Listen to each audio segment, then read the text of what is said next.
Sexta entrega ya de Brasa Libresca, este espacio de vídeo reseñas en el que os hablo de mis últimas lecturas, los últimos libros que pasan por mis ojos, por mis manos y por mi cabecita, y evidentemente que luego acaben mis estanterías. Y voy a dejar de frotarme las manos porque queda fatal y parezco una mosca.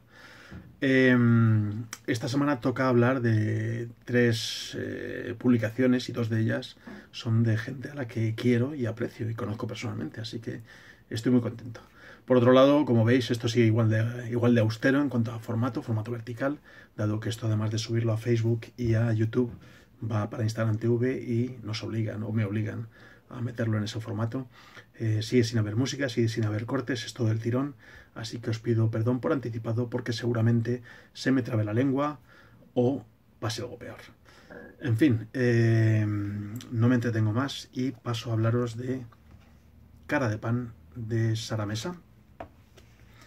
A continuación, Mandíbula de Mónica Ojeda. Y terminamos con el poemario 9 meses sin lenguaje de David Leo García.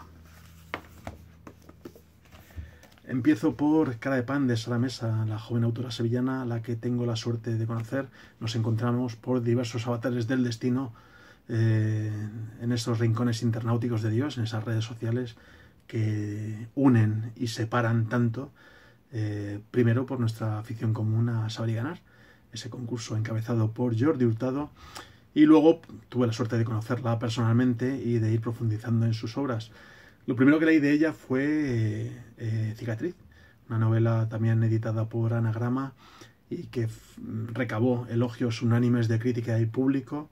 Quizás sea su novela más conocida y más vendida, pero a mí personalmente no me llegó muy dentro.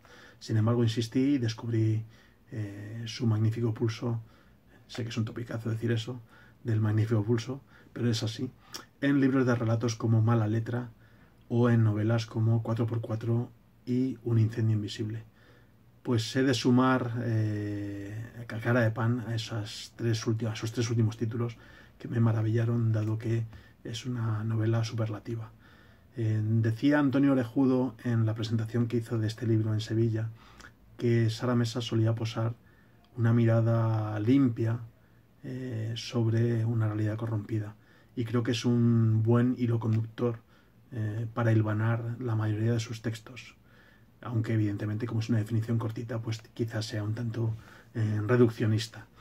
En Cara de pan, Sara nos habla de dos personajes principales. Por un lado, el viejo, que es un señor de más de 50 años, solitario y aficionado a la ornitología, y por otro lado, Casi, que es una niña que casi tiene 14 años y por eso le pone ese apodo el viejo, que se refugia en un parque para huir de su realidad cotidiana, de su rutina diaria, en el colegio sobre todo. En el libro se habla de sobreprotección y desamparo, pero también del desarraigo de los diferentes y cómo ese desarraigo los lleva a coincidir y a encontrarse de manera natural. Sin embargo, una vez juntos, parece que su coexistencia molesta a la sociedad, aunque nadie haga nada por ellos. Por eso Cara de pan nos habla de cómo miramos esa mirada limpia de la que hablaba Antonio Orejudo. En realidad, cuando se pasa por el tamiz de la sociedad, no es tan limpia, y cómo con esa mirada sucia alteramos la realidad que nos rodea. Las relaciones sencillas se corrompen, las sospechas se sobrepaso y la desconfianza termina mandando. Y todo eso pasa por según cómo miramos lo que nos rodea. En el texto no se da la espalda al tabú de la relación prohibida, y Casi, la niña, lo tiene presente desde el principio. En cierto modo, y como he leído en algún sitio, la relación que hay entre el viejo y la niña se asemeja a la de Frankenstein y también la niña en la película de James Whale de los años 30. Y sin embargo, a medida que vamos avanzando en la novela y vamos pasando páginas, no queda nada claro quién es quién. En resumidas cuentas, no quiero abundar o seguir profundizando en el contenido de la novela, dado que es cortita, son solo 136 páginas, os la leéis en un periquete, y evidentemente si sigo hablando de ella y de sus contenidos, pues Sara seguramente me termine matando, y quiero vivir. Seguimos con Mónica Ojeda y su Mandíbula, otra de las novelas que aparecen en las listas de mejores novelas del año. Sara Mesa y su Cara de pan también también aparecen en esas listas, como por ejemplo en la de Babelia, el suplemento literario del País. Me vais a permitir que beba un poquito de agua porque fallezco.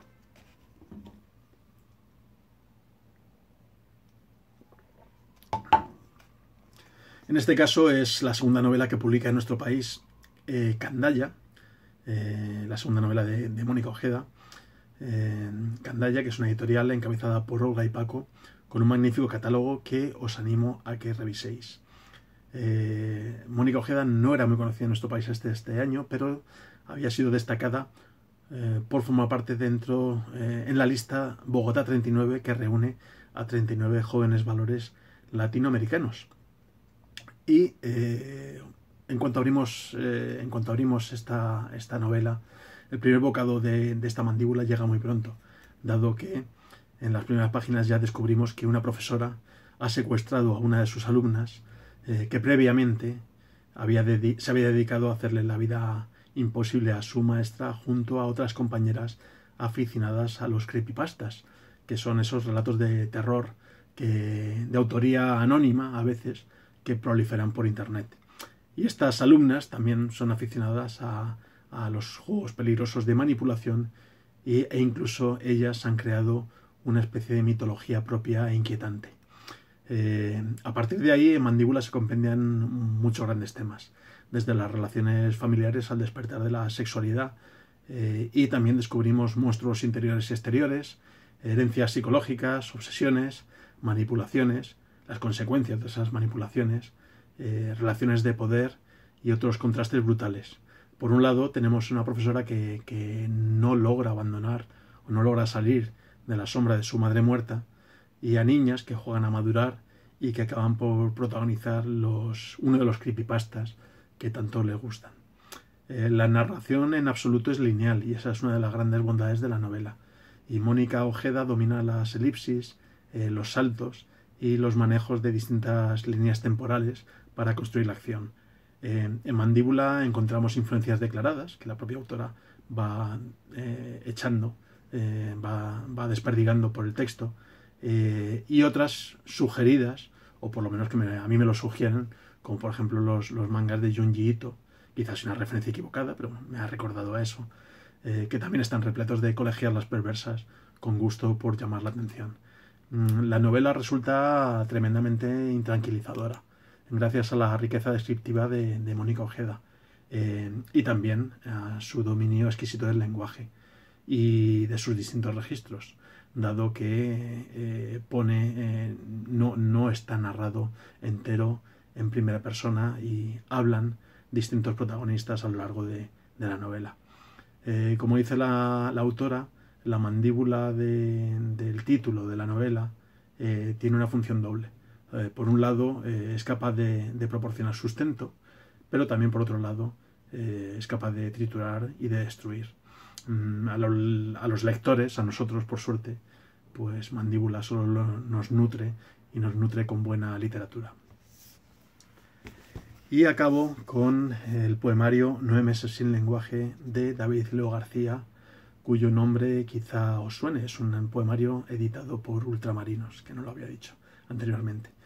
En 2006 David Leo fue premio Hiperión de poesía por su obra Urbi et Orbi, y es algo que logró con solo 17 años, con lo cual se convirtió en el premiado más joven de la historia de este galardón. Quizá os suene su nombre, como he dicho anteriormente, por sus hazañas en Saber y Ganar y en Pasapalabra, donde es la persona que consiguió el bote más alto en la historia reciente de este concurso, en la historia de este concurso en Telecinco, su cadena actual. A este libro, a este poemario, me enfrenté con una doble responsabilidad. Por primera vez, en primer lugar, mejor dicho, es una novela de un amigo. Y por otro lado, soy un lector bisoño de poesía, y eso me generó bastante inseguridad. Como decían en Amanece que no es poco, pues no tenía muy claro si al leerlo no iba a estropearlo. Pero bueno, aún así, pues me ha resultado muy grato leer este breve poemario de 54 páginas, si no me equivoco, y que contiene muchas bondades. En las dos citas que dan comienzo al libro, David nos plantea una paradoja que posiblemente haya regido la elaboración de este texto o de este poemario. La contraposición entre callar cuando se tiene mucho que decir o se tienen muchas ganas de decir algo, o escribir hasta que esté absolutamente todo escrito. David Quisteda no esté de acuerdo conmigo, pero en 9 meses sin lenguaje veo dos libros, veo dos unidades narrativas. En primer lugar, el del poema que da título al libro, que es el único bautizado, por así decirlo, y por otro lado, todos los demás. En cualquier caso, en todos ellos el lenguaje sirve de centro, de vórtice, de foco y de generador. David Leo demuestra su gusto por la lexicoflexia, o sea, por la manipulación del lenguaje, pero no lo hace como recurso vacío, ni tampoco como brindis al sol artificioso.